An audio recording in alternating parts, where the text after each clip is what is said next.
cara manja muito assim, de fazer raspagem de dados, automatização e tal. E trabalha bastante com QGIS também, a gente troca uma ideia. E, enfim, a gente tem um grupo de WhatsApp, a gente está trocando figurinha assim de APIs, coisas que dá para fazer, pegar umas bibliotecas assim do GitHub para automatizar e tal. Da hora.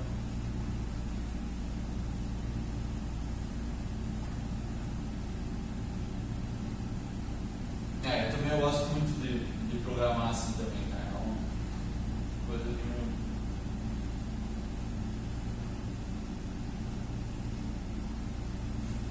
Você usa o Visual Studio? É legal que lá tem a professora Silvana, que daí tem uma disciplina de desenvolvimento de aplicações geoespaciais em Python. Daí... Você está onde? Na UFR? Pô, é legal. Dá para fazer distância? Dá para fazer distância? Não. Inclusive, isso aí foi uma briga que a gente estava tentando comprar lá, né? Eu também estou na representação do centro. Porque, cara, essa bolsa defasada, cara, sabe? Sim. É muito inviável a pessoa. Se você está no mestrado, você basicamente existe e come no RU. É isso que você consegue com R$1.500. É isso aí. Podemos começar a aula. Vamos começar? Então, só deixa eu tomar um gole de água agora.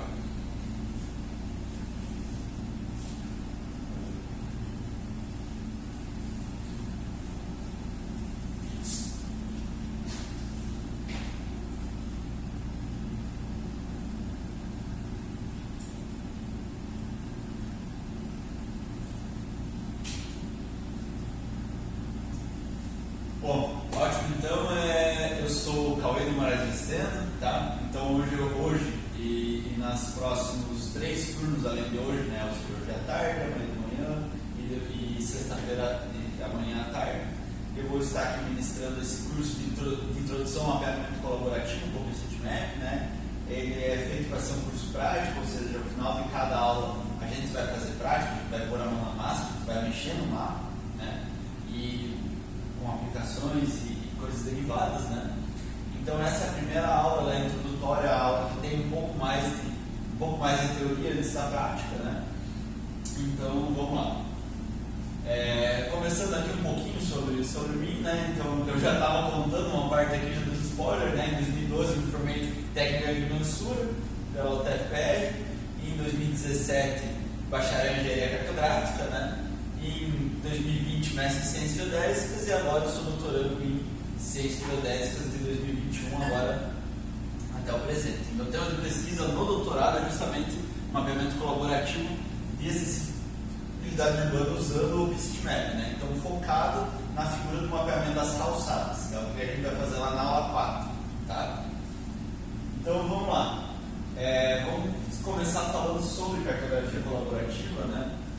Então, a cartografia colaborativa, participativa, ela não implica necessariamente em uma plataforma, uma ferramenta particular. E ela é muito anterior à existência dos mapas digitais, né? Como vocês podem ver, essa foto aqui é lá de Santiago, no Chile, né? E eles pensando a questão do zoneamento na cidade, né?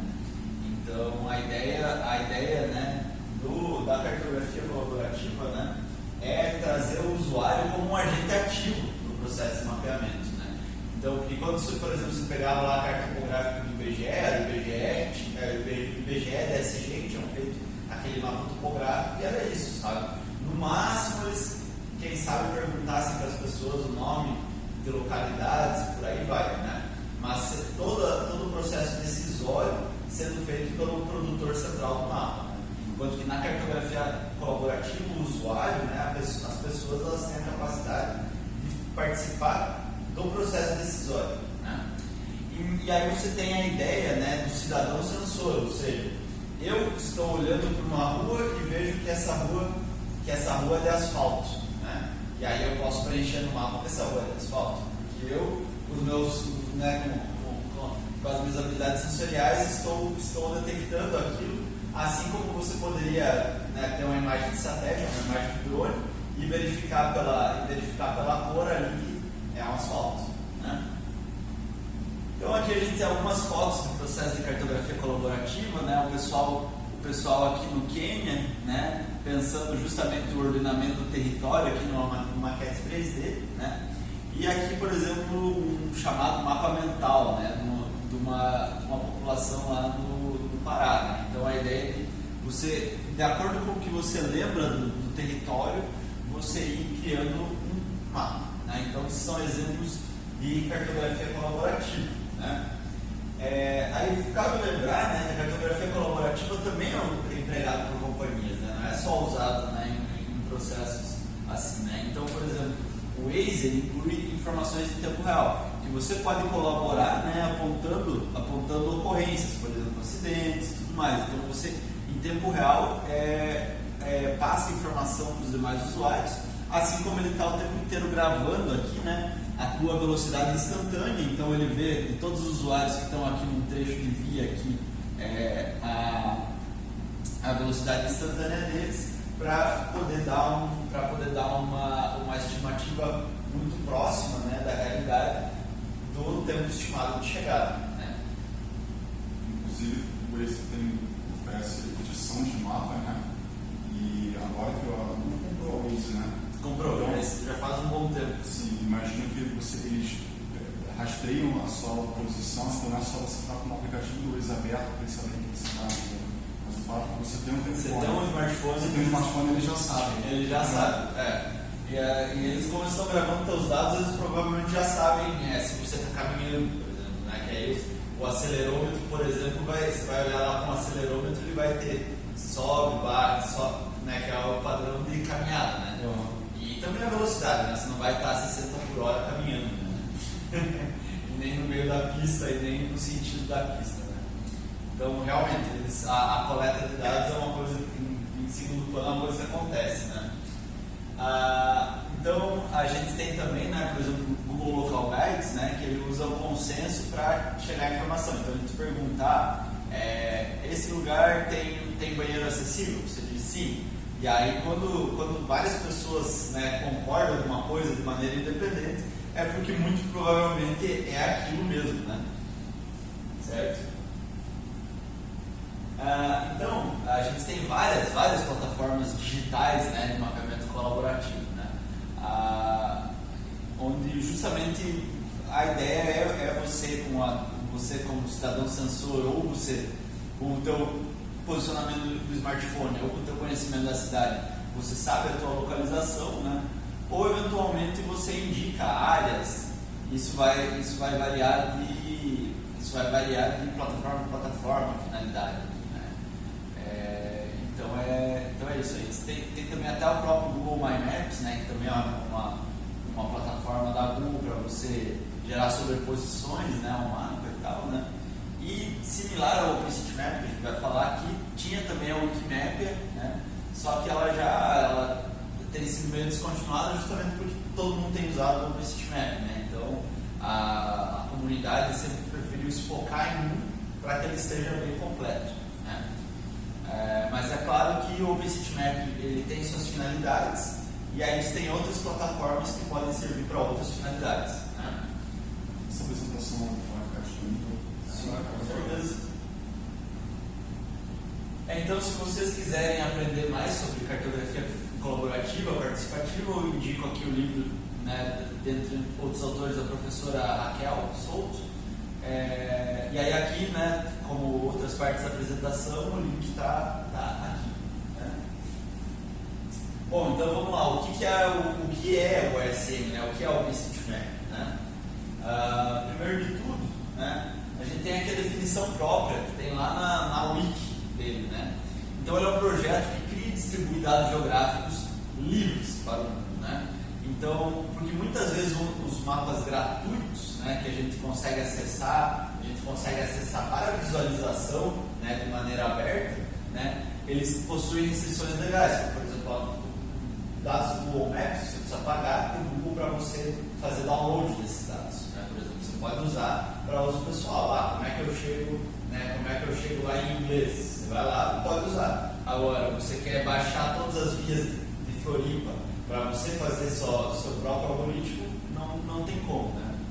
Então, prosseguindo aqui, né? Muita parte dos mapas gratuitos tem restrições legais ou que impedem, né, ou técnicas, né, de falta de abertura, né, que impedem que as pessoas usem, né, os dados da uma maneira que seja nova, né? A aula número 3 vai ser justamente sobre aplicações dos dados do OpenStreetMap, né? Então, o bacana é que além dos dados serem abertos, colaborativos, existe uma licença bem clara, né, que eu vou falar depois sobre ela, e ela fala em que termos você pode usar os dados, e ela é clara e objetiva. Muitas vezes a gente tem, por exemplo, dados de uma prefeitura, e aí tem lá para você fazer o download dos dados, mas não está claro qual é o termo, quais são as suas limitações, quais são as obrigações legais que você tem para usar aquele dado. Não está explícito, então geralmente você tem que enviar um e-mail, né? Tem toda uma tramitação para você saber o que está acontecendo. No OpenStreetMap a licença é clara, você já sabe de antemão o que você pode e o que você não pode, né? Então aqui a gente tem o histórico dele, né? Ele foi iniciado lá em 2004, né? Pelo Steve Coast, né? Porque ele queria usar os dados do Ordnance Survey. Ele era um pesquisador, me esqueci a área dele, mas ele era um pesquisador e queria usar os dados do Ordnance Survey, que é como se fosse o BGE lá da Grã-Bretanha, né? E eles falaram, não, você pode usar, só você tem que pagar. e não poucas libras, né?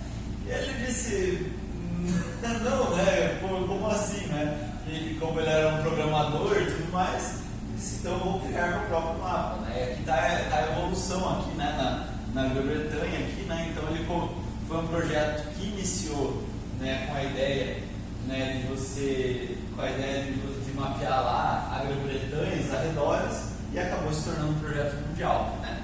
Essa então é a primeira carinha, né, que lá o OpenStreetMap.org teve, né, em 2005, né? Então vocês podem ver, isso aqui lembra muitos anos 2000 mesmo, assim, sabe?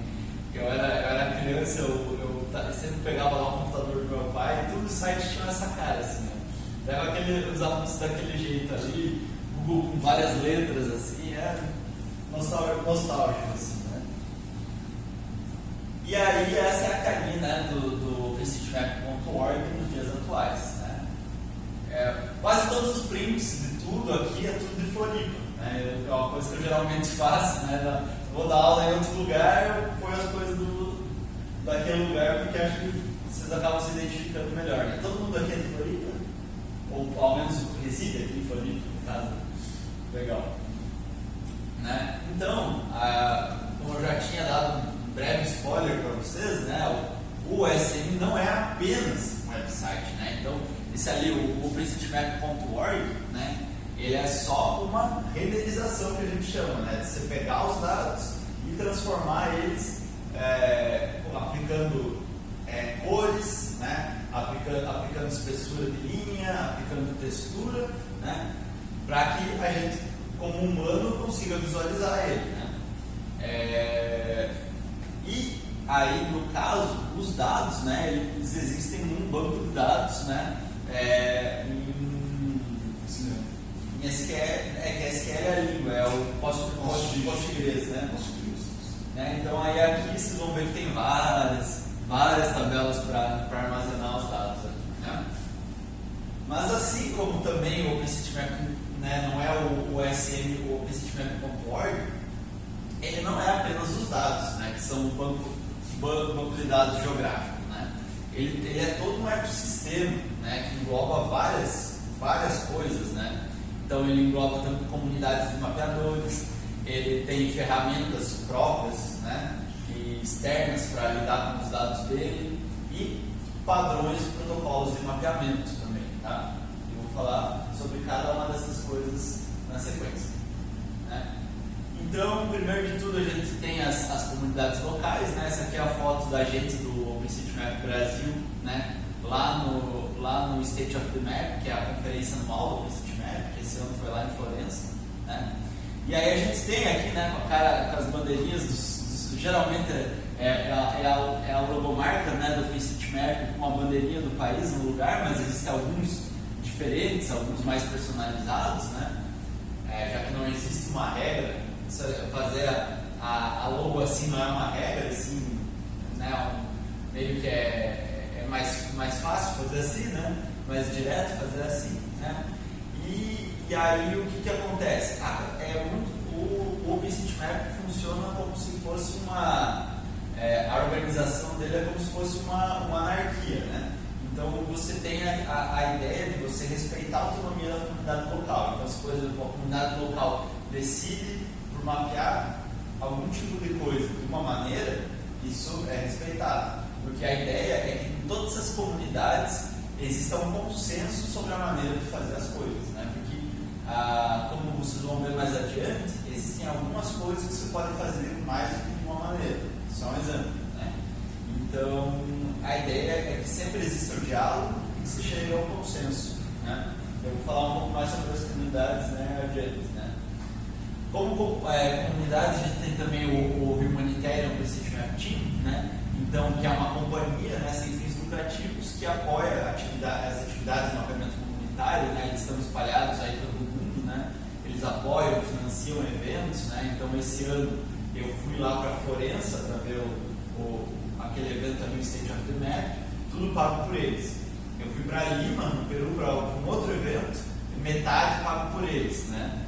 Então, é interessante que tem companhias que investem, né? que injetam dinheiro, então tem formas de financiar, né? Outro tipo de comunidade de mapeadores também são os Youth Mappers, né? Então, ele é construído por grupos que estão em mais de 300 campos universitários espalhados pelo mundo, né? E a ideia é justamente pegar o conhecimento universitário e levar para a comunidade, né? Então, por exemplo, a gente, né, tem um grupo, né, o Mapeadores Livres, que é o capítulo daqui de Curitiba, de lá de Curitiba, no caso, né, dessa organização Youth Mappers, né? E a gente, por exemplo, todo ano faz um curso de capacitação online gratuito. Se vocês quiserem participar da edição do ano que vem, né, vai ter online gratuito sobre mapeamento colaborativo com o OpenStreetMap, que é uma versão expandida desse curso que eu estou ministrando aqui para vocês. Aí, então, vamos começar a falar do ecossistema de ferramentas, né? Eu vou falar mais sobre as APIs lá na aula 3, né? Aqui é só mais para mencionar, né? Então, existem as APIs do OpenStreetMap, né? Que são, todo mundo sabe que é uma API. Então, a API é um conjunto de funções que permite você trabalhar com algum sistema, né? Então, por exemplo, o OpenStreetMap, que é uma base de dados, você tem uma API que permite você fazer a edição dos dados. Quando você está lá no editor gráfico e você, por exemplo, você vai lá e desenha uma casa e manda subir, né? Isso que você está fazendo pela interface gráfica vai chamar uma função, né? Lá no código vai chamar uma função que vai pedir para adicionar aquela casa na base de dados, tá? Então, a API é como a gente chama, que é uma sigla em inglês para Application Programming Interface, né? Então, a interface de programação da aplicação, né? Que permite que você conecte e que você se comunique, né? E aí você insira dados, delete dados, faça requisição de dados e respostas, né? E eu vou falar mais sobre isso lá na aula 3. Então aqui é mais. Vocês vão ver que tem vários tópicos que eu vou falar um pouco só para introduzir, porque é importante, mas que a gente vai trabalhar de maneira mais aprofundada mais para frente, tá? A gente também tem nas ferramentas os editores, né? Então, como é de código aberto, né? E aí, novamente aqui, né? Vai ser o tema central lá da área 2, né? Então, qualquer pessoa com conhecimento técnico, né? Não necessariamente qualquer pessoa, né? Pode criar um editor separado, né? Pode criar um editor com suas funcionalidades de acordo com uma determinada uso de caso, né? Então, o principal editor é o ID, que é o que a gente vai trabalhar hoje, tá? Na hora da prática, né? Mas a gente tem vários, tá? Aí a gente tem também no ecossistema de ferramentas, né? O back-end, front-end, que basicamente são as peças de software que mantêm tudo funcionando e rodando, né? Então tem aqui, por exemplo, o chef, que é um conjunto de instruções para os servidores, né? Então, assim como qualquer site, né, os dados eles estão armazenados numa estrutura física, né? E aí você tem que fazer o gerenciamento disso, né?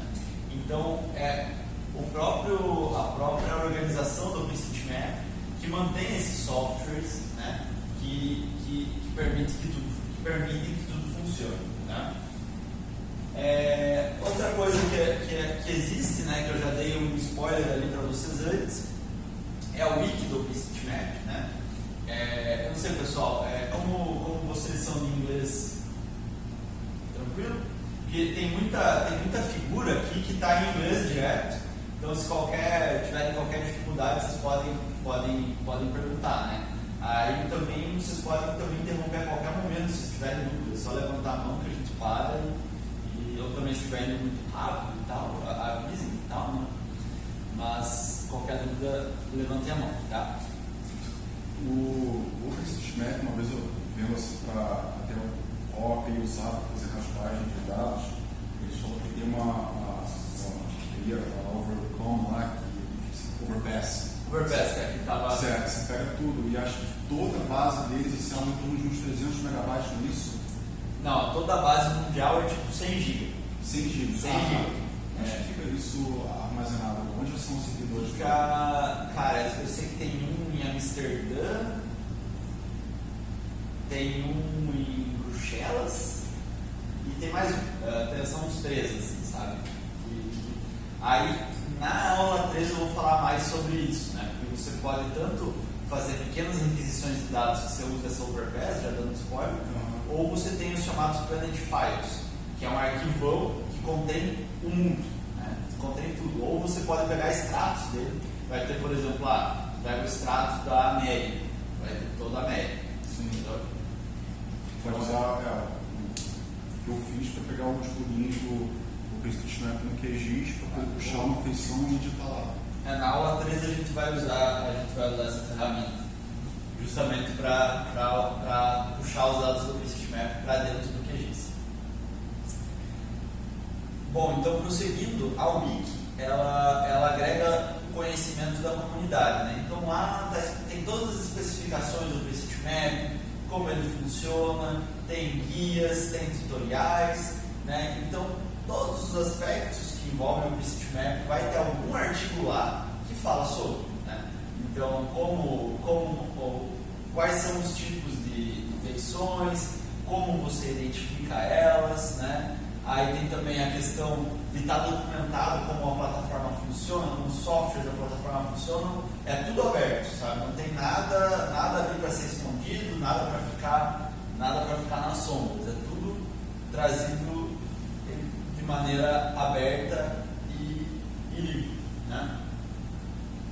A gente tem também o Tag Info, né? Que as tags, né? Que eu vou falar um pouco mais sobre elas que a gente vai falar mais sobre na sequência, né? Elas falam sobre atributos, né, das feições, né? E aí a gente tem nele aqui as estatísticas, né, das principais. Então, por exemplo, Building Yes, que é o mais básico para identificar uma edificação, a gente tem 433 milhões no mundo, né? Por aí vai. Aí a gente tem também para discussão, né? Então, como eu estava falando, né, às vezes tem questões, tem polêmicas, tem desacordo em como fazer determinada coisa, já que é uma comunidade, já que é um mapa que todos podem editar, né? Então, se você tem alguma questão, se você tem uma dúvida maior, se você tem um questionamento, se você não tem ideia de como fazer alguma coisa, ou você justamente quer puxar um debate sobre qual que é a melhor maneira de fazer uma coisa, você vem no fórum, né?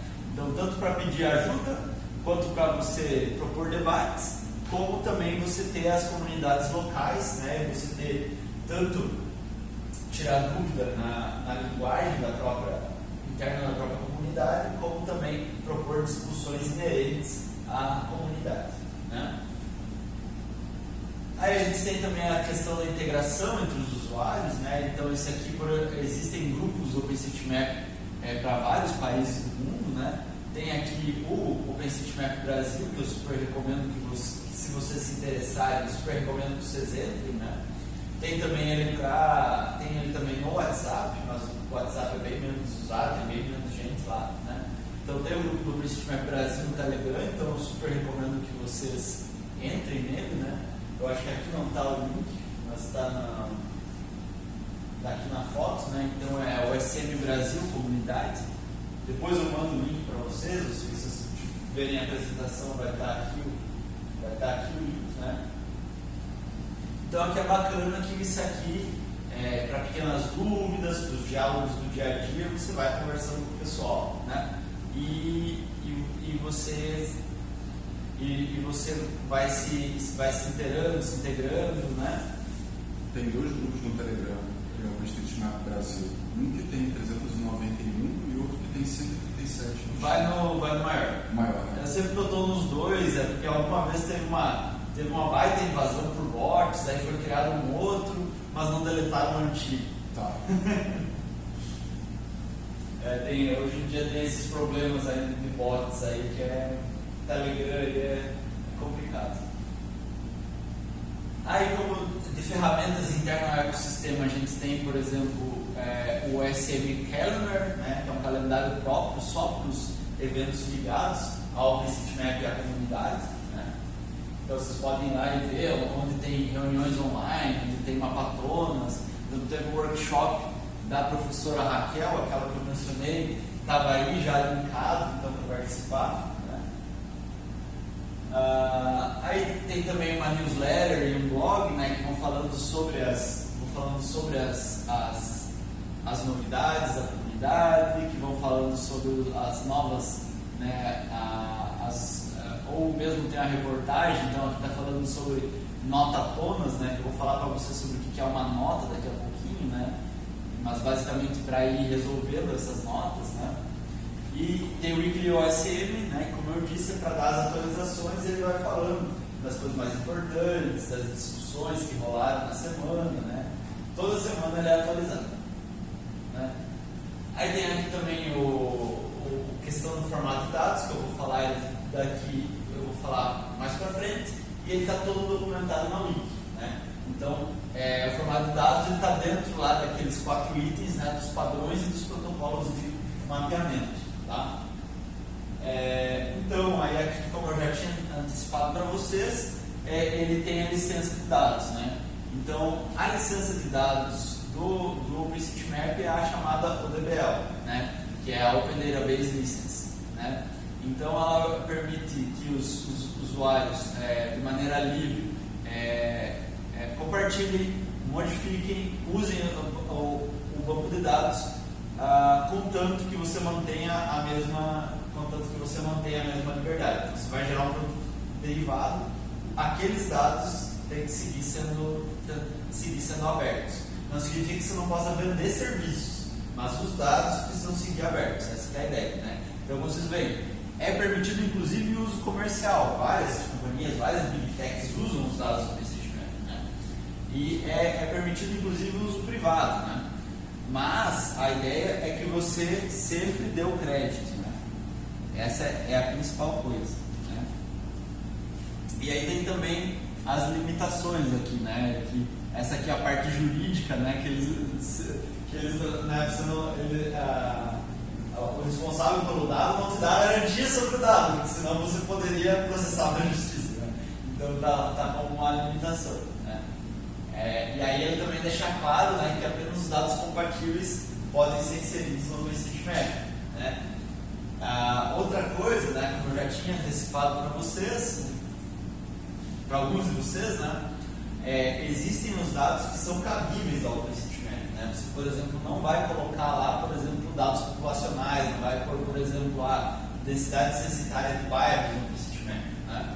O que você põe são coisas que existem fisicamente, né, ligadas ao espaço físico, e limites político-administrativos, né? Então, como eu disse, não são só coisas que existem fisicamente. Tem, por exemplo, representado lá os limites marítimos, né? Então, sei lá, um golfinho está nadando pela fronteira, metade do corpo dele está no Brasil, metade está em águas internacionais, né? E está Então ele se assemelha muito ao que é uma carta topográfica do IBGE. Poderia, por exemplo, colocar malha censitária sem os atributos de população, renda, essas coisas, mais acamadas? Aí não, o que dá para pôr neles são as ruas, por exemplo. Mas tem, por exemplo, porque a malha censitária, né, lá os setores censitários, né, sim, eles não são limites político-administrativos, eles são só polígonos que o IBGE criou para facilitar o trabalho, para subdividir e facilitar o trabalho, né? Porque às vezes, dependendo do município, se tem bairros gigantes, né, como que é feita a divisão territorial, vai do município para o município, né? E aí no caso, esses polígonos não cabem no OpenStreetMap, mas os bairros, por exemplo, cabem. E, por exemplo, colocar políticos administrativos que são usados pelo município, mas não é necessariamente um bairro. Por exemplo, aqui em Florianópolis eles usam unidades espaciais de planejamento, que são as UEPs. Aí várias UEPs elas conseguem formar um bairro. E alguns bairros conseguem formar um distrito. Eu acredito que se for realmente um limite político oficial, né, que consta na lei, aí pode tranquilamente, pode ser colocado lá tranquilamente, certo? Então, o que mais cabe aqui no OpenStreetMap são rios, são vias, edificações, árvores, placas, postes, calçadas, né? Tudo que seja tangível, né? E os limites político-administrativos, né? Mas gosto de infraestrutura também, assim, tipo a boca de lobo, e o que tiver enterrado também, Aceita também infraestrutura, inclusive no final aqui dessa apresentação eu vou mostrar uns exemplos e tem fiação subterrânea da Celeste aqui de Floripa que está lá no mapa, né? Para que ter acesso a esses dados, que geralmente é um problema, mas que pode ser colocado aqui tranquilamente. E nesse caso, por exemplo, são os mapeadores, a unidade de mapeadores que cadastram, ou, por exemplo, esses dados teria que, tipo, o responsável serem importados. Ser importado, ou falar, pô, mas você editou isso aqui, fez um ajuste, mas na verdade minha base, ele está na frente da minha base, e essa é a base oficial. Aí existe um processo chamado conflação, que é justamente, por exemplo, geralmente aí, né, tem uma base oficial, então você tem como importar os dados, né? Então tem lá justamente essa camada de fiação subterrânea da Celeste, e aí você quer pôr no OpenStreetMap. Então, primeiro de tudo, você precisa de autorização, né? Depois você precisa compatibilizar o modelo de dados, né? Já que no SIG ele tem uma estrutura e no OpenStreetMap vai ter outra. E por fim existe essa etapa da conflação. O que é essa tal de conflação? Digamos que eu tenho uma edificação e eu quero importar, né? Pegando a edificação, por exemplo, mais simples. Só que já existe aquela edificação no OpenStreetMap. Aí você, por exemplo, você tem que ver o que vai fazer. Se vai substituir a geometria, se vai melhorar, né? Agora, se por exemplo você vai lá e pega a edificação e não tem nada, você pode só importar direto. Esse caso aí, você tem que pensar na questão da ligação que essa rede vai ter dessa rede subterrânea vai ter com os demais, né? E aí, se você tem que fazer ajustes posicionais, aí é algo que tem que ser feito de maneira mais cautelosa, mais criteriosa, né? Porque se, por exemplo, a fiação ela passa, né, embaixo do leito de uma via, digamos que ela passe bem certinho pelo eixo de uma via, né? Bem certinho. Eu acho que isso não acontece porque acho que seria uma das piores situações para você mexer na fiação, mas usando um caso hipotético aqui, né? Então o eixo das duas deveriam de coincidir, mas digamos que você vai lá tentar importar e tem uma diferença. Aí você precisa, aí é uma resposta meio cretina, mas você tem que pensar no que vai fazer, não tem uma resposta pronta assim. Quem sabe você tem que pegar o resto da base de dados e ajustar para ficar condizente com essa que você está tentando importar. Mas no final você acaba meio que duplicando o dado oficial na plataforma do OpenStreetMap. Isso, porque daí no caso você vai ter lá na base de dados oficial e você vai ter o mesmo dado no OpenStreetMap. Você vai atualizar um, não necessariamente vai atualizar o outro. Não, com certeza não. A menos que você crie, né, uma peça de software que fique fazendo esse monitoramento. Tem como. Mas né, naturalmente não vai ter. Então eu fui lá, importei essa rede de fiação e depois alguém foi lá e editou, ela não vai estar de acordo com o que está lá na base. Mas eu poderia fazer um programa que fica olhando para esse conjunto de dados no bitmap e que dá um aviso se for modificado, por exemplo. Tem como fazer isso. Tá? Então, aqui a gente, seguindo aqui o próximo tópico, né, de acordo lá no plano de aula, né, a comparação com os serviços, né, então aqui com o OpenStreetMap aqui versus Google Maps, né, que seria o principal ferramenta de uso similar, né, mas com condições de uso completamente distintas, né. Então, o OpenStreetMap é todo feito em código aberto, né. O Google Maps, por mais que use muito código open source, né, de fundo, né, tem muita coisa que é da Google e eles não compartilham com ninguém, né.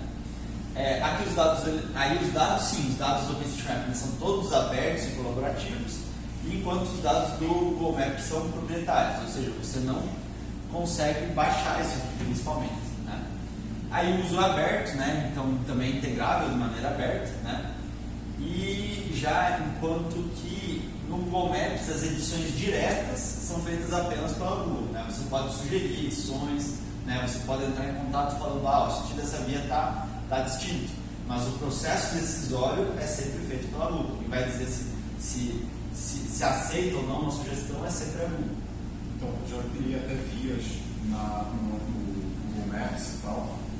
Eu só consegui fazer isso depois que eu me inscrevi no Local Guides, né? Aí você tem uma certa nível de autoridade, você já pode fazer edição e aí você envia, se submete para a comunidade, aí a galera meio que aprova, não fala, não, concordo, de fato, isso aqui está modificado, e aí ela autoriza. Agora, tem acho que, não sei se o Google Maps, uma API que você pode colocar para poder fazer essa, enfim, uso de dados direto. Eu não sei se tu tem Google Maps, mas eu sei que o Google Earth Engine, você consegue, enfim, licença de estudante, puxar esses dados. Eu não sei se o Google Earth Engine pega também os dados do Google Maps. O Earth Engine tem uma licença lá mais permissiva para uso, sobretudo de pesquisa. O Google Maps tem uma API paga, que daí você pode baixar os dados, pode fazer uma série de coisas, mas é mediante o pagamento de uma assinatura. Lá daquele Google Workplace, alguma coisa assim. Essa que você pode, mas você tem que pagar. E aí também a cobrança é de acordo com o uso que você vai dar. Por exemplo, então, o poder público vai fazer dados para uso comunitário, é uma taxa maior. Se você vai fazer para uso pessoal, é uma taxa menor. Então eles têm lá o departamento de vendas que tem tudo isso certinho lá. E os dados que tem você pode importar do Google Earth Engine, não necessariamente são os dados usados no Google Maps. Pode ter coisas que estão no Maps que não vai ter. Porque é aquela questão da diferença dos dados. Boa parte do que está no Earth Engine são dados temáticos. Então, uso e cobertura do solo, por exemplo. Né? Claro que, como tem coisas que tem uma área cinzenta ali. Né? Uso e cobertura do solo você até pode pôr no OpenStreetMap, por exemplo, mas vou pegar um outro exemplo, por exemplo, o índice de vegetação, né? Tem lá, você pode pegar índice de vegetação, o índice de presença de vegetação, né? Índice de saúde de vegetação do Earth Engine, que vai ser criado a partir de mais satélites, que não cabe, né, no Google Maps, nem no OpenStreetMap. Se quisesse pegar, por exemplo, a geometria das edificações que tem no Google Maps, você conseguiu usando a API do Google Earth Engine? Eu acho que não. Eu acho que não. Se você API paga. Se você pagar, você consegue. Mas aí, como eu disse, eles vão te cobrar de acordo com o uso que você vai dar. Então, eu vou usar para gerar mapas impressos, não preço. Eu quero usar para colocar uma base de dados com uso aberto. Aí eles vão justamente porque outras pessoas vão poder usar. Então, tem isso. Né?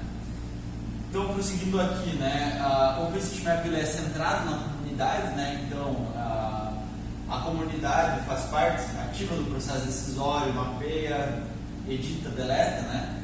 E o Google Maps é voltado para os usos internos da Google, né? Então, como eles são uma companhia, eles têm muito interesse na tal da inteligência espacial, determinar padrões de consumo de acordo com o deslocamento das pessoas, assim eles otimizam anúncios que eles vendem e tal, né? ou para aplicações mediante assinatura. Né? Então, por exemplo, você tem a rede de transporte de uma cidade e ela está toda no Google Maps. Né? É muito bacana. Lá em Curitiba você pede lá e tem todas as linhas de ônibus integradas no Google Maps. Né? Então, eu falo aqui, eu não estou demonizando o Google Maps, eu uso ele diariamente. Né? Mas a questão são as diferenças de uso. Né? Então aí como eu estava falando, o enfoque do Google Maps ele é sempre majoritariamente comercial. Então isso aqui é Nairobi, no Quênia, em 2010. Né? Então você pode ver que mal e mal tinha aqui umas vias, provavelmente lá de imagens satélites. Né? E aí isso aqui são tudo caminhos a pé. Né? Então você tem todas, por exemplo, banheiro, unidade de saúde, né? Farmácia, tudo mapeadinho aqui, porque foi a comunidade que mapeou, certo? Então, é uma coisa muito frequente, né? Em regiões de menor interesse econômico, você vai no Google e você tem um vazio, você tem pouquíssima coisa. E enquanto que no OpenStreetMap, se a comunidade se dedicar a mapear, os dados vão lá estar, certo? Aí aqui eu estou cometendo um crime contra o design usando isso aqui, mas é justamente para passar uma das mensagens mais importantes, tá? Realmente isso aqui é um crime contra o design, tá? É só realmente para chocar, tá bom? Mas basicamente, é proibido você importar dados, é proibido você consultar dados do Google Maps para colocar no OpenStreetMap. Isso viola os termos de uso tanto do Google Maps quanto do OpenStreetMap. Né? E o Google Maps, inclusive, pode aplicar multas por uso indevido dos dados. Então, não façam isso nunca, jamais. Eu vou mostrar aqui de várias fontes de dados que vocês têm para obter informação do OpenStreetMap. E o Google não é uma delas. Nem o Google Maps, nem o Street View, e não só os produtos da Google, nem um dado que seja proprietário, nem um dado que seja. Então, por exemplo, vocês podem abrir outro serviço de mapas, né?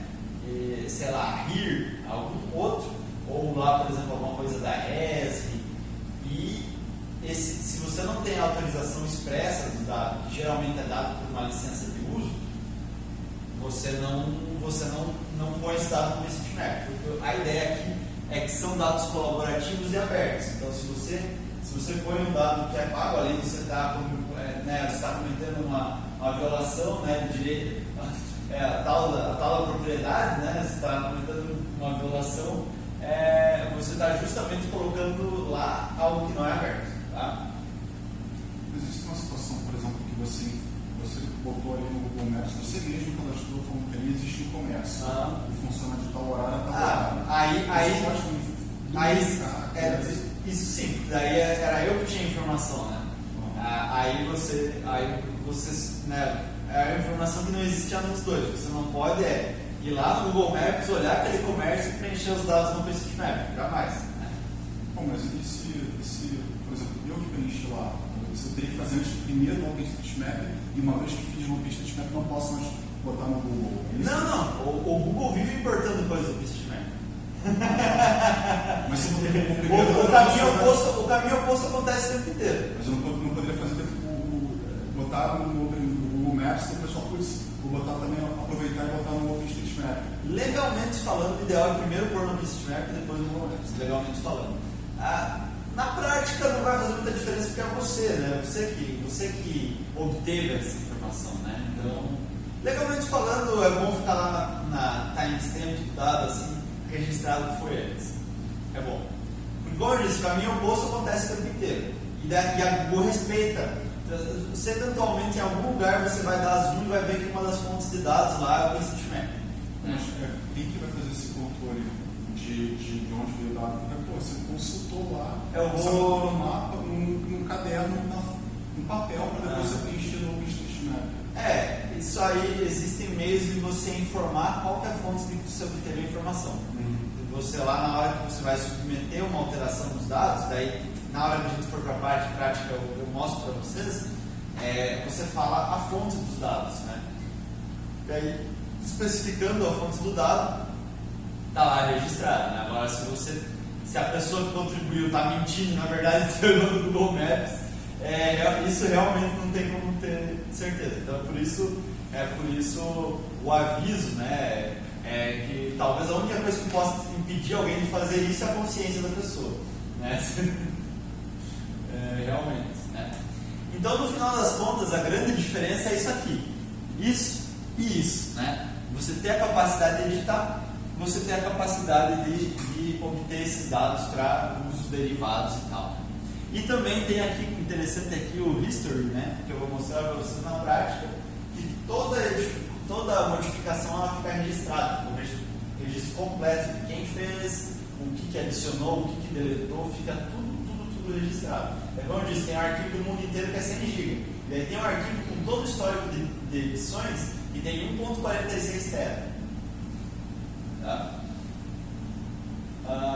Então agora vamos falar da fundação, o SM, né? Então o OpenStreetMap, né, ele é mantido funcionando por uma companhia, por uma empresa mesmo sediada em Cambridge, ali no Reino Unido, né? E aí eles cuidam tanto dessa parte de manter existindo, né? Então o financiamento de manter esses servidores rodando, né? Eles supervisam a comunidade e também cuidam da parte burocrática, né? Então a questão dos termos legais, né? do tal do compliance, né? Cuidam das finanças, da governança do projeto, né? Como eu já falei, mantém a estrutura física, e eles também têm os grupos de trabalho. Então cada um desses grupos de trabalho aqui cuida de alguma coisa, né? Então tem o que cuida das licenças, né? Então justamente falar do uso correto dos dados, né? Tem também o pessoal que trabalha justamente com os dados, então eles vão resolver conflitos, né? Então, se por exemplo, aqui no Brasil, né, a gente tem, por exemplo, limites políticos que estão em disputa, né? Então, às vezes, por exemplo, um limite entre dois estados, um limite com outro país, né? Por exemplo, lá na Sérvia tem a região do Kosovo que é separatista, né? Então, como que vai aparecer no mapa? Vai aparecer como outro país ou vai aparecer como uma parte do país anterior, né?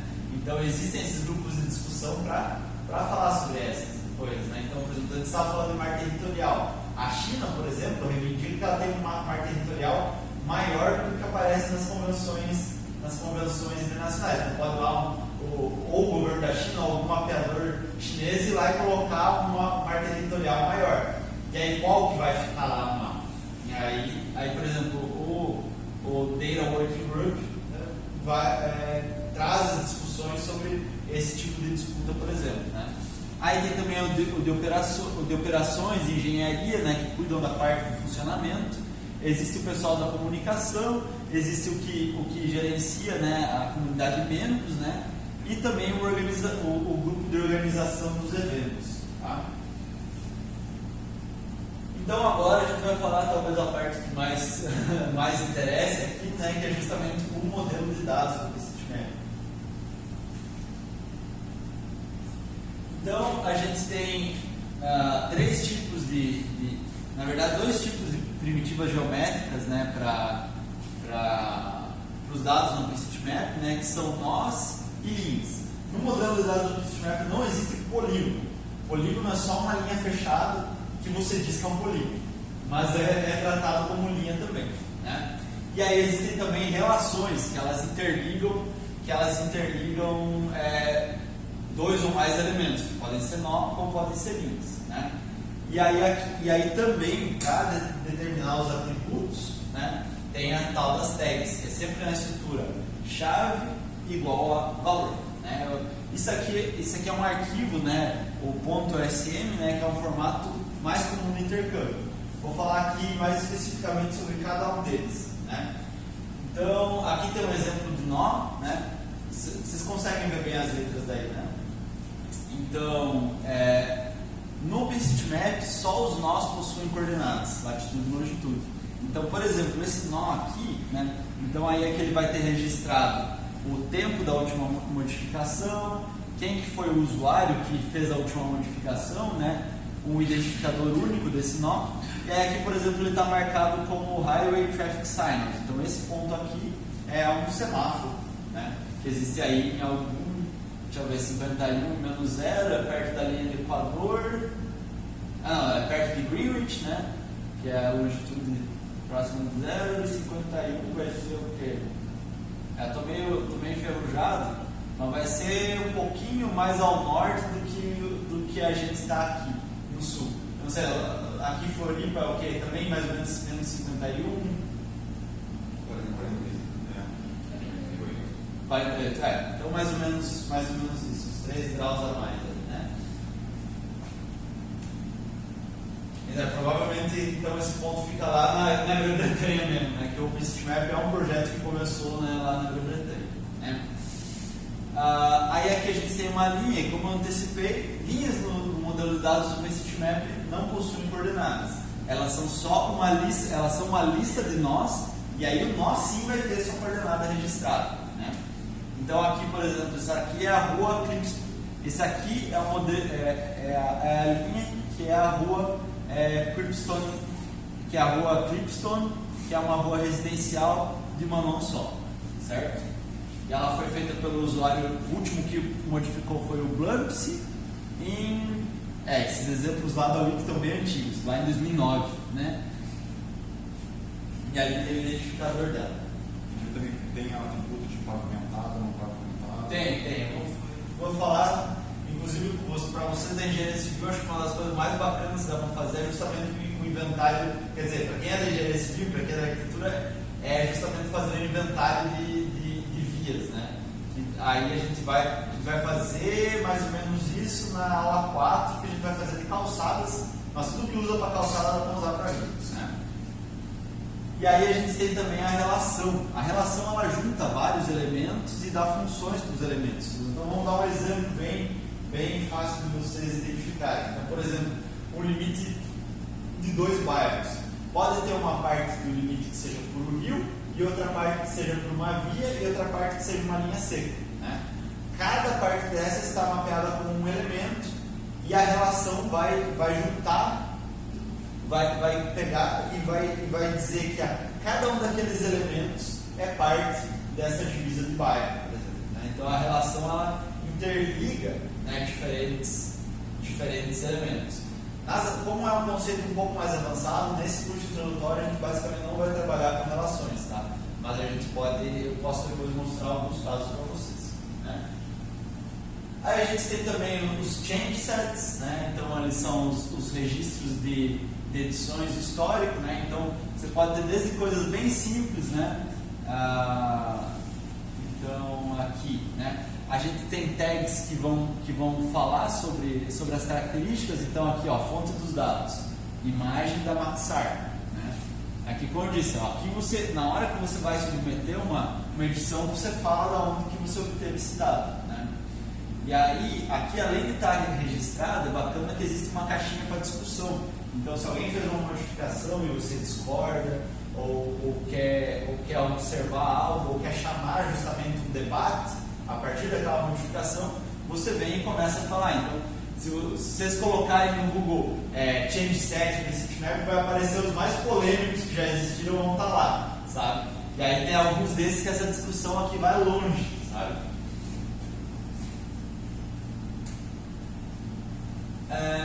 Outros dos dados que aparecem no OpenStreetMap são as trilhas, né, de NSS, tá?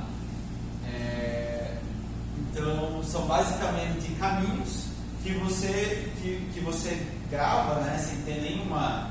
Por exemplo, você vai pedalar e você põe para recordar a sua trajetória, né? Parecido com o Strava, assim, né? E aí você envia para a base de dados, né?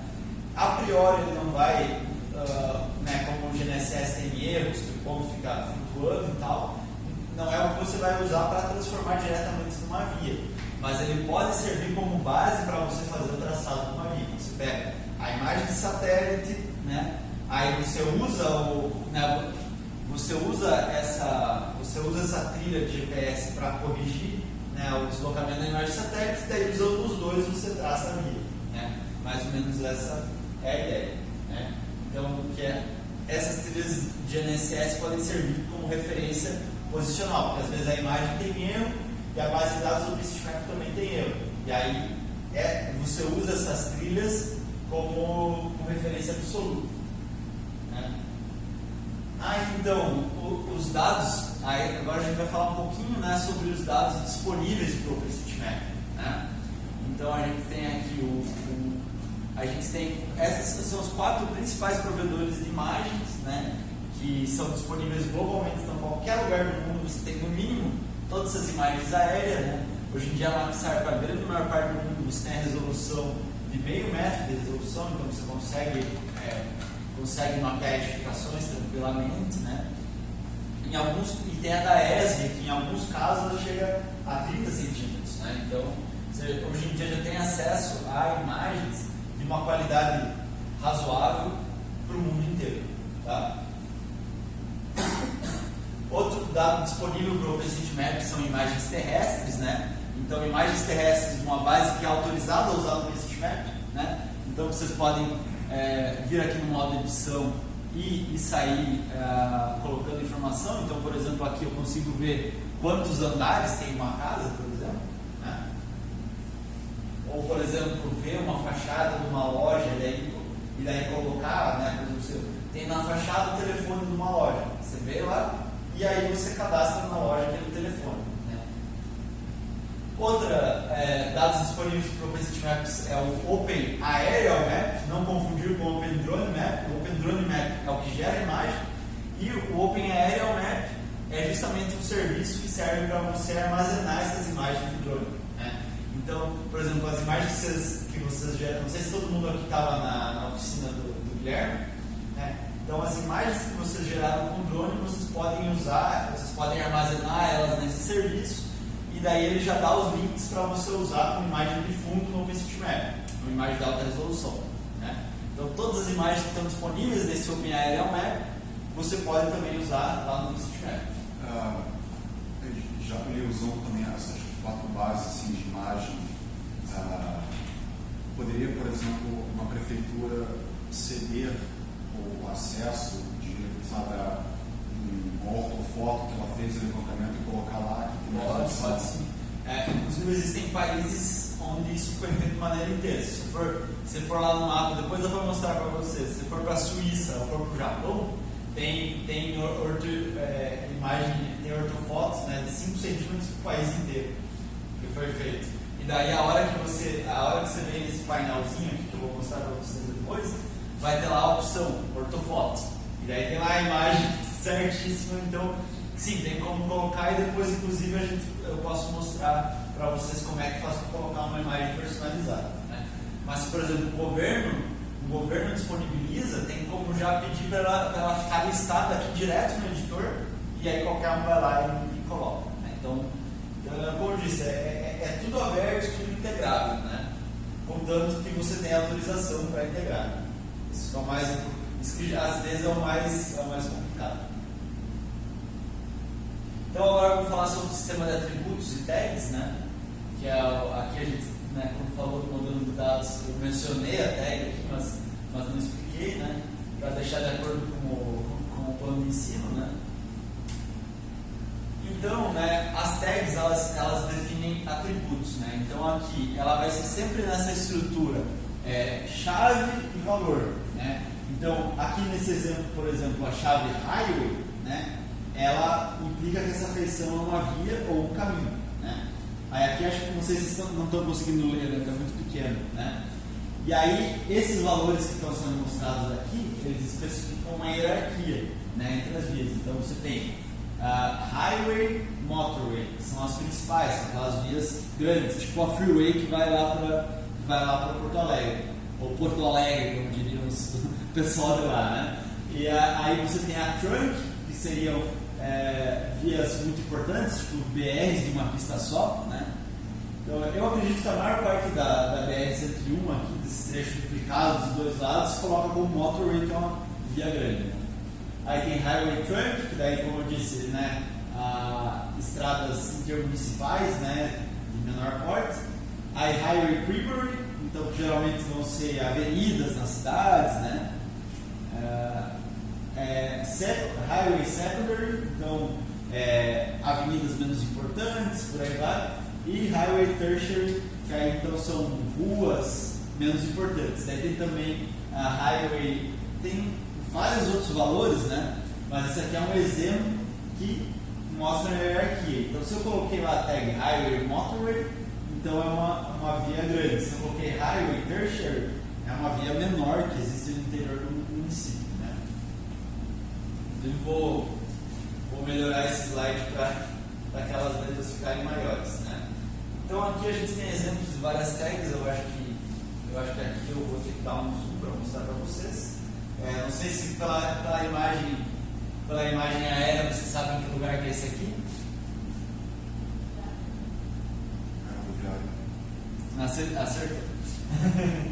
Então, deixa eu dar um zoom aqui para conseguir mostrar.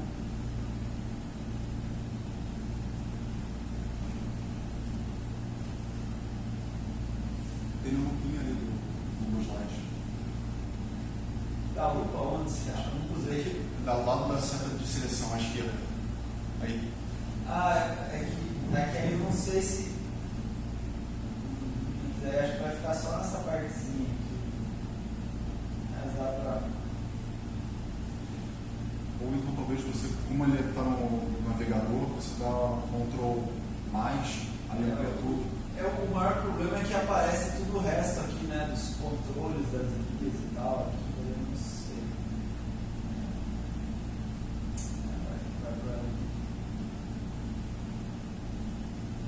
Fazer do jeito mais.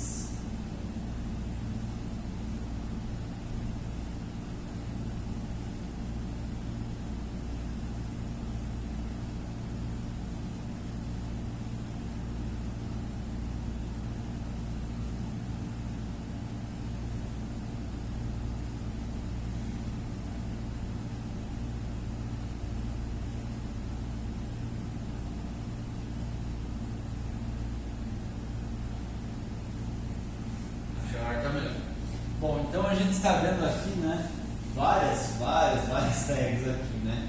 Então cada uma delas vai indicar alguma informação a respeito da nossa querida rodoviária de Floripa. Então aqui, ó, por exemplo, ela tem banheiros, ela tem chuveiros. Ela aí aqui, ó, Public Transport Station, né?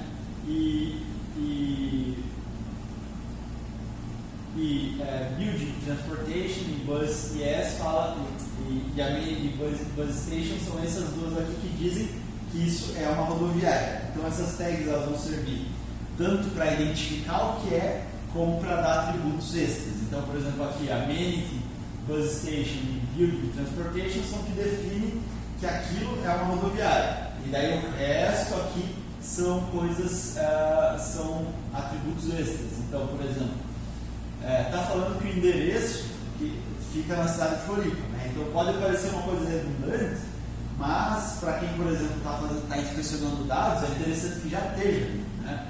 Então aí tem aqui o número da rua, o CEP, né? A rua que fica, né? O bairro, né?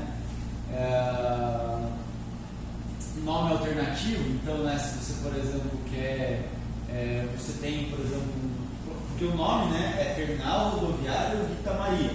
Só que às vezes você vai colocar isso numa busca e não, né, às vezes você não lembra de colocar Terminal Rodoviário, você quer rodoviário, e aí pelo nome alternativo vai encontrar, né? Pode ter mais nome alternativo? Oi? Pode ter mais nome alternativo? Eu acho que sim. Inclusive você pode pôr altname pt para explicar que é em português, altname en para explicar que é em inglês, né? Então você vê que tem tags assim, ó, tem chaves que elas são compostas, né? Então aqui, ó, Internet Access, sim, né? Essa é a base. Agora, eu quero colocar uma propriedade sobre o acesso à internet, se é cobrado uma taxa, né? Se tem uma taxa de acesso, sim, né? E aí tem mais aqui, ó, né, uma identificação aqui, então você tem 15 minutos gratuitos, né? Operador, o DTEC Santa Catarina. E é um operador, que tipo de operador? É um órgão público, né? Então, aqui por exemplo está dizendo que o banheiro tem que pagar uma taxa de acesso, mas eu acho que está desatualizado, não tem mais, né? Então a gente já pode corrigir isso aqui. Então já o banheiro já não é mais cobrado. Talvez isso aqui seja informação antiga, desatualizada, né? Então vamos vou ter que fazer isso em todas as lutas, né? Deixa eu dar um Ctrl Z aqui.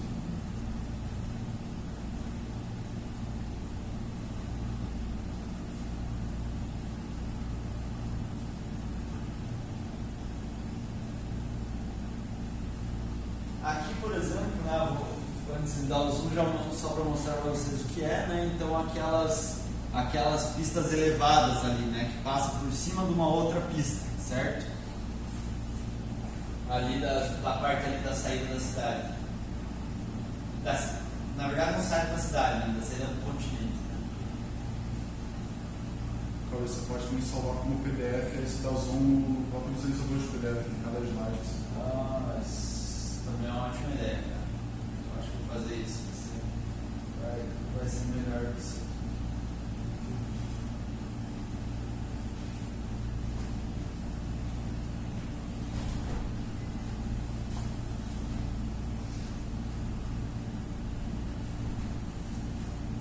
Só guardar aqui.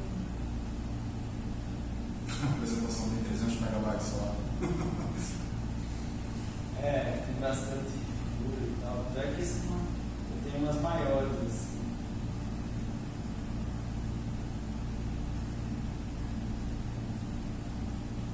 Parece que tá lento. Bom, então tu vai baixando. Tu vai baixando, eu vou pelo método mais ignorante aqui no meu. Então, por exemplo, aqui, né? O que identifica, né? O que é usado para identificação é que é uma highway trunk, né? Então, é daquelas vias grandes, né? Aí tem também aqui o nome, Elevado Francisco Velho, né? Aquele trecho ali, né? Que já está em pistas separadas, é mapeado cada pista, né? Então, a gente tem aqui que é de uma direção só. Aí está dizendo que não tem calçado, né? Não é... Ninguém deve andar por uma coisa daquelas. O tipo de revestimento é asfalto. E o layer é 1. Layer 0 quer dizer que fica no nível do solo. A partir do momento que você coloca layer 1, quer dizer que ele está acima das coisas que estão no nível do solo. Certo? Que tem 2 pistas e que é uma ponte. Certo? Então, aqui estão todos os atributos e poderia se colocar mais. Né? Você pode colocar essa de conservação, né? Tem também aquele limite de velocidade, né? Então é isso. Inclusive 60 me parece baixo, né? Pode ser que esteja atualizado. Esses atributos eles são pré-definidos. Ou eu posso criar atributos para diferentes. Ou, por exemplo, no caso que a gente trabalhou no sistema de drenagem da UFSC, eu gostaria de ver uma boca de topo e criar atributos como estado de conservação, material, obstrução, e eu poderia criar esse atributo nesse momento. Você pode criar, mas é sempre indicado você verificar antes de já não existe um, né? Por exemplo, aqui, sei lá, eu poderia pôr.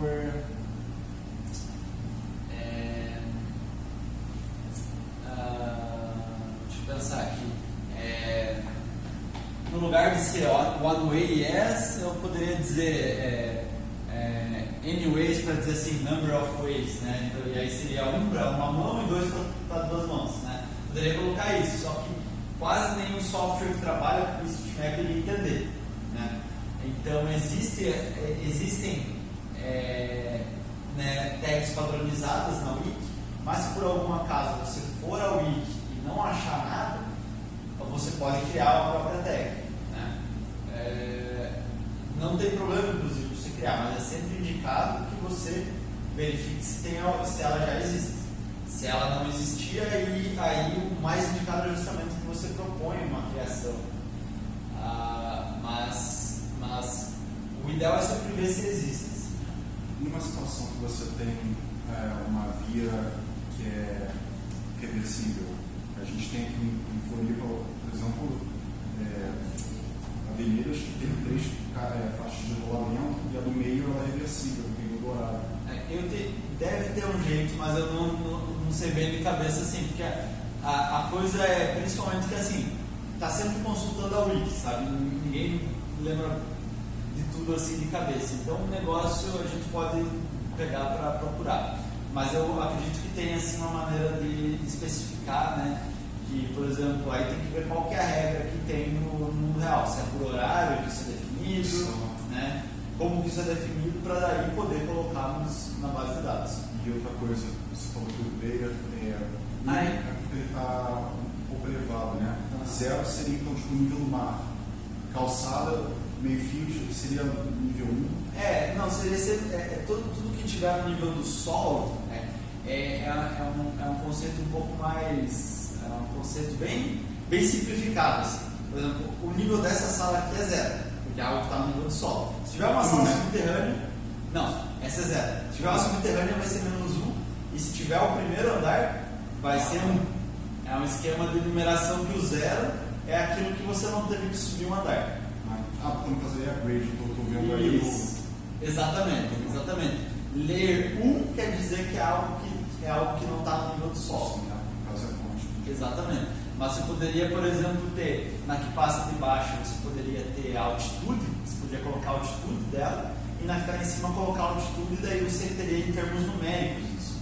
Né? Só que aí você tem que medir a altitude.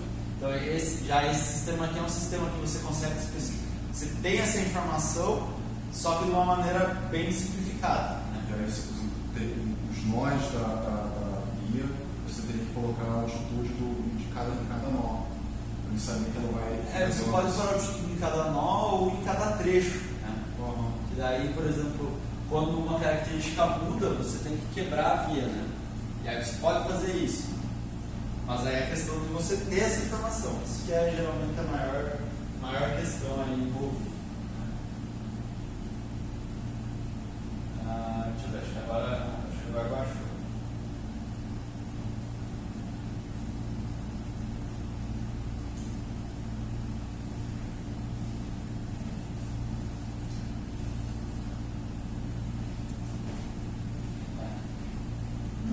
Acho que não vai rolar. Outro exemplo aqui. Tem alguns exemplos aqui.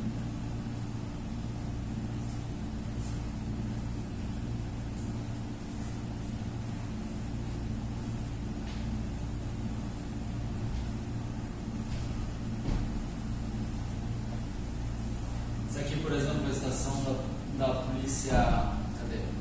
Né? Aqui, a mini police especifica que isso é uma instalação da polícia, né? Aí então é a Coordenadoria de Operações Especiais, né? O operador do Governo do Estado de Santa Catarina e o operador público. Né? Aí, por exemplo, nome curto, né? CIP, COP. Aí dados do endereço, nome alternativo, Polinter, né? E também aqui está especificando, né, que o limite da instalação também tem uma cerca, né? Barrier fence. E o que mais? Vamos ver. É o tipo você pode inclusive especificar o tipo da cerca. Né? Então, é isso. Vamos para o próximo. Depois eu dou os Ctrl C aqui. Não demorar tanto. Acho que nesse aqui, inclusive, nem vai precisar, porque nesse aqui dá para ver. Né?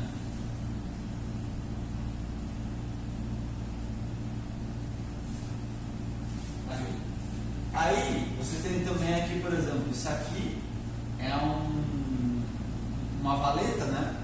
Então, que nesse trechinho aqui, ela é subterrânea, ela está embaixo da via. Eu disse, essa via ela é considerada o nível do solo. E o que está embaixo dela, aí vai estar no layer -1, né? Aqui, ó, é a representação da tag explícita, né? Então, layer -1 e waterway ditch. Mas você tem lá, e a gente vai ver isso ali na edição, você consegue acessar interativamente aqui e ele já vai aparecer o tipo, né? Já vai aparecer o tipo já vai aparecer direto aqui a representação interna e ele vai ter também esse formulário aqui que facilita o preenchimento, tá? Que torna mais rápido o processo, né? Aqui não sei se aqui acho que está um pouquinho melhor para ver esse aqui no caso, né? Então tem esse Centro-Sul aqui, né, o Centro de Convenções, Centro-Sul, e aí as tags especificam que isso aqui é um centro de convenções, Amenity, Community Center, Building e Yes. São essas duas que servem para caracterizar isso aqui como um centro de convenções. E daí tem aqui os dados do endereço, nome alternativo, e-mail de contato, fax de contatos, não sei se alguém ainda usa fax hoje, mas está aqui, telefone de contato, website, né? Aí tem uma descrição e tem o nome. Então antes vocês estavam vendo uma representação das tags textual. Ela tem também esse aqui, que é uma lista drop-down que ela vai dando, né, um autocompletar nos valores possíveis. Tem uma ordem específica para as tags serem colocadas? Eu acho que aqui nessa representação é simplesmente tem a ordem alfabética. Bem evidente que é a ordem alfabética aqui, né? Mas você vai pondo as informações que você tem acesso, né? Esse que é o rolê, aquilo que você sabe ou que você tem como obter, né? Tem algum questão de duplicados. Tem algum pré-requisito, assim, tipo, essa informação aqui é obrigatória? Então, justamente essas que, como eu disse, algumas tags elas são de caracterização, né? Então, por exemplo, aqui, eu falar que isso aqui é uma amenity policy ou que é uma cerca, isso aqui é o que especifica, é o que caracteriza o elemento. Se você só colocar, por exemplo, uma linha e só colocar, por exemplo, informações de endereço, só colocar informações de contato, você não tem como saber o que é aquilo. Entende? Então, é obrigatório essas que caracterizem objetos. Se você só mapear uma linha sem ter nada, ela a priori não é nada, sabe? Claro, se você não sabe, por exemplo, a gente vai ver aqui, por exemplo, a gente vai vetorizar edificações. Você não tem certeza se aquilo é uma casa ou se na verdade é um consultório odontológico que fica no bairro residencial. Existe. E aí você não fala que é um consultório odontológico, você só fala que é uma construção. Tá? Então a gente já vamos para isso, né? Que acho que inclusive os exemplos aqui em slides já acabaram, né? Esse aqui inclusive está duplicado, né? Aqui estava a representação. Não, esse é um outro. Esse aqui é uma fiação subterrânea. Existe uma quantidade mínima de tags para representar um item? Uma. Esse seria o mínimo, né? Mas tem algumas coisas que precisam de duas tags para você, por exemplo, uma igreja, você fala Building Yes, Amenity Church. Essas duas especificam que aquilo é uma igreja. Então é uma construção e é uma igreja, certo? Então tem algumas coisas que precisam de duas e algumas coisas que precisam de até três. Por exemplo, o cruzamento de via, né?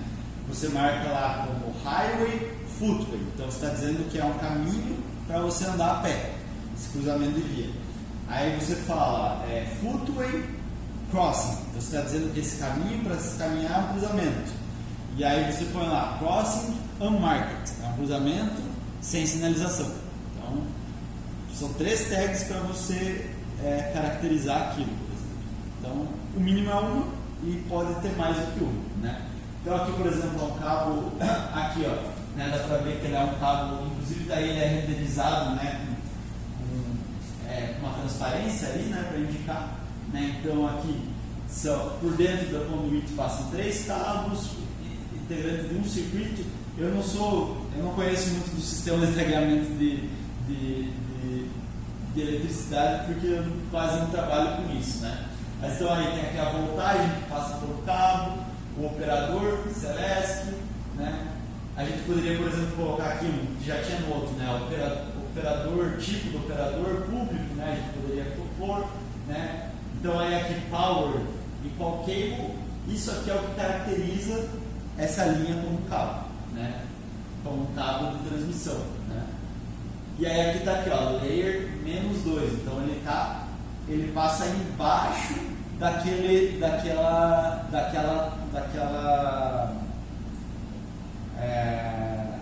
desse outro exemplo aqui, né? Aqui tinha agora me fugiu o nome, essa valeta aqui, né? Deixa eu ver se dá para ver. Aqui, ó, aqui está o cabo, né? Então essa valeta ela está no layer -1 e o cabo passando por baixo dela, que já está por baixo da via, né? Ela vai ser o layer -2, certo? Mas eu poderia botar uma tag de profundidade se eu tivesse. Poderia. Se você tiver informação, você pode por lá, por exemplo, inclusive você já sabe que é uma altitude WG74, você vai lá, a tag é ele, de elevation, 2 pontos, WG74, igual a altitude, aí você pode pôr. Só que você tem que ter isso medido. Né? E aí esse sistema simplificado, né, ele funciona muito bem, mas poderia se você tivesse essa informação. Era usado mais pelos cruzamentos, assim, para definir. Isso, exatamente. Exatamente. Porque se eles estão no mesmo nível, eles precisam compartilhar um nó, já que eles se tocam. Tem o Google Maps, ele está fazendo agora um mapeamento até indoor, né? Você está no shopping, aí ele vai, no momento da escala, ele vai aparecendo os pavimentos, e você troca e pode ver que os polígonos mudam conforme a disposição de lojas e tal, né? Ele poderia ter como é que se fala, esses layers assim de linhas fechadas se sobrepondo para determinar coisas, enfim, diferentes espaços. Sim. Existe um sistema existe um esquema de tagueamento, de você fazer polígonos que se sobrepõem para você fazer mapeamento indoor no OpenStreetMap. Na aula 13 eu vou mostrar para vocês. O OpenStreetMap trabalha com 3D? Você pode pôr o 3D. Renderização em 3D? Tem renderizadores que operam no 3D. Como eu disse, o OpenStreetMap, você tem ali o OpenStreetMap.org, que é o site, homepage ali, né?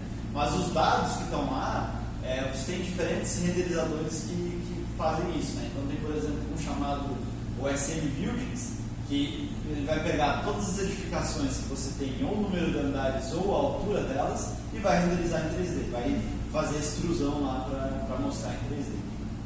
Bom, se sobrar tempo, eu queria também, eu sei que você não vai passar a falar de relação, mas se sobrar, é bom falar de relação topológica, porque a quantidade de dados que a gente pega com erros de topologia, não tem muito. a gente no final fica todo mundo tem que corrigir uma perda de tempo. O OpenStreetMap, por causa daquele esquema de que só nós tem coordenadas, a topologia nele é muito bem, ele detecta erro com mais facilidade, você tem algumas facilidades para essa questão da topologia.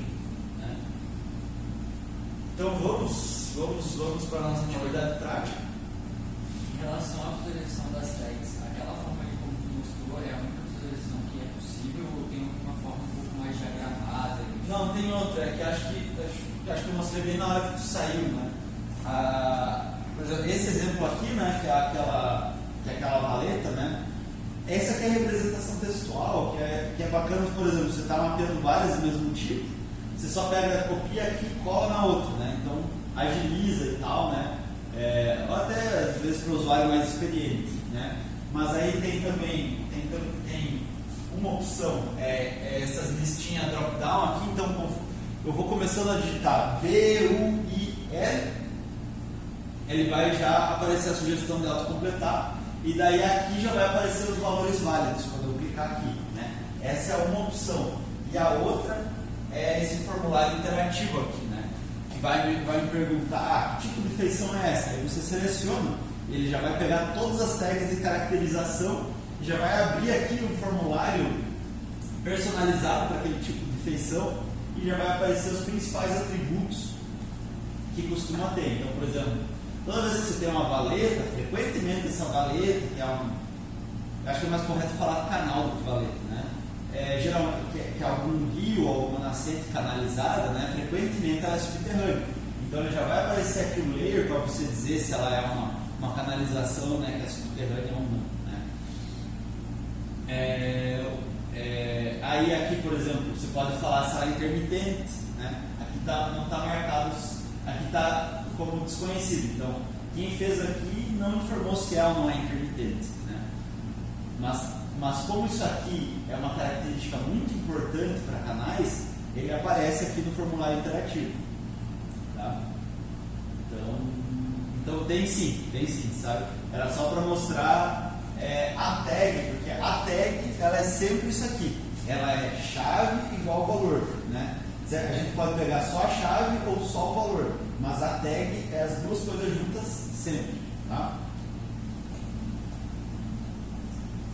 Bom, vamos então para a nossa atividade prática, né? Então a gente vai mapear o entorno de uma vizinhança, né? E aí a gente pode pôr justamente por atributos, né? De acordo com as imagens terrestres ou com o conhecimento que vocês tenham, né? Eu aconselho a mapear, cada um pegar as proximidades da sua casa, né? O bairro onde vive, que conhece alguma coisa, tem alguma informação que se lembra para pôr, ou de algum lugar que você gosta, né? É só importante que cada um trabalhe numa área diferente para não correr o risco de estar editando na mesma área, que amanhã a gente vai ver uma ferramenta que facilita com que a gente está trabalhando em grupo, não está duas pessoas mapeando na mesma área, né? Hoje a gente vai fazer isso de maneira manual, assim, né? Então, se duas pessoas morarem no mesmo bairro, tente escolher um outro lugar, né? Então, por exemplo, aqui, ó, que a gente estava falando, isso aqui está identificado como um prédio, e daí vai aparecer aqui, né? Já por exemplo, informações comuns de serem importantes para o prédio. Por exemplo, quantos andares tem, o nome do edifício, dados do endereço, né? E o resto não estou conseguindo ler aqui. Units, né? Se for um condomínio, você pode também especificar quantas unidades tem, né? Aqui, ó, por exemplo, pela imagem terrestre, a gente consegue ver, né? Na verdade, não, você pode ficar indo e voltando nas imagens terrestres para ver várias, né? Aqui, por exemplo, por essa imagem a gente já consegue ver, né? No caso, eu estava vendo quando eu fiz esses slides, que esse predinho aqui perto da UFSC, né? Que esse aqui não é o campus principal da UFSC, né? Ué? Então tá. Então perto daqui, aí a gente já poderia, com essa imagem terrestre, preencher que isso aqui tem três andares, certo? Bom, então é isso. Vamos à obra, por a mão na massa aí. Tem aqui as mesas, acho que dá para mexer essa aqui, né? Então cada um pega seu notebook.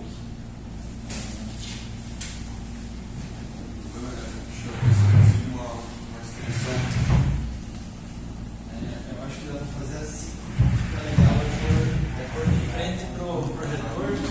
Daí se eu fazendo as coisas já